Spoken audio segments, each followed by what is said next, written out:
व्यापार में जब हम किसी सामान या सेवा के लिए भुगतान करते हैं, तो हमें एक महत्वपूर्ण अवधारणा का सामना करना पड़ता है। व्यापार देनदारियां, या जिसे हम अंग्रेजी में ट्रेड पेबल्स कहते हैं, यह एक ऐसा विषय है जो हर व्यवसाय के लिए अत्यंत महत्वपूर्ण है। व्यापार देनदारियां उस राशि को दर्शाती हैं जो एक कंपनी अपने सप्लायर या विक्रेता को भुगतान करने के लिए उधार लेती है। जब हम किसी सामान को खरीदते हैं, तो हमें तुरंत भुगतान नहीं करना पड़ता। हम कुछ समय के लिए उस राशि को अपने पास रख सकते हैं। यह समय हमें अपने नकद प्रवाह को प्रबंधित करने में मदद करता है। अब व्यापार देनदारियों का सही प्रबंधन करना बहुत जरूरी है।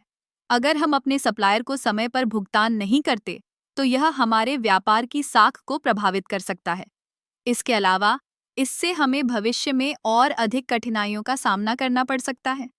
व्यापार देनदारियों का एक और महत्वपूर्ण पहलू है। यह हमारे वित्तीय स्वास्थ्य को दर्शाता है। यदि हमारी देनदारियां बढ़ रही हैं, लेकिन हमारी बिक्री स्थिर है, तो यह एक चेतावनी संकेत हो सकता है। हमें यह समझना होगा कि क्या हम अपने खर्चों को सही तरीके से प्रबंधित कर रहे हैं या नहीं। इसके अलावा व्यापार देनदारियों का सही प्रबंधन हमें बेहतर व्यापारिक संबंध बनाने में मदद करता है। जब हम समय पर भुगतान करते हैं, तो हमारे सप्लायर हमारे प्रति सकारात्मक दृष्टिकोण रखते हैं। इससे हमें भविष्य में और बेहतर सौदे मिल सकते हैं। अब व्यापार देनदारियों को प्रबंधित करने के कुछ तरीके हैं। सबसे पहले, हमें अपनी देनदारियों की नियमित निगरानी करनी चाहिए। यह सुनिश्चित करना चाहिए कि हम किससे कितना उधार ले रहे हैं और कब चुकाना है। इसके लिए एक अच्छी अकाउंटिंग सॉफ्टवेयर का उपयोग करना फायदेमंद हो सकता है। दूसरा, हमें अपने नकद प्रवाह की योजना बनानी चाहिए। यह जानना जरूरी है कि कब हमें पैसे की आवश्यकता होगी और कब हम अपने सप्लायर को भुगतान कर सकते हैं। तीसरा, हमें अपने सप्लायर के साथ अच्छे संबंध बनाने चाहिए।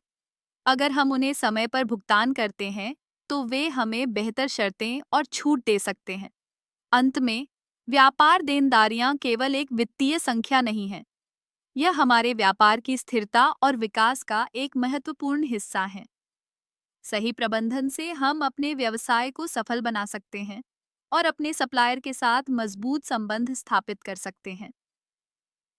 इसलिए अगली बार जब आप अपने व्यापार देनदारियों पर विचार करें, तो याद रखें कि यह केवल एक संख्या नहीं है, बल्कि आपके व्यापार के भविष्य का एक महत्वपूर्ण संकेत है। ठीक है, है।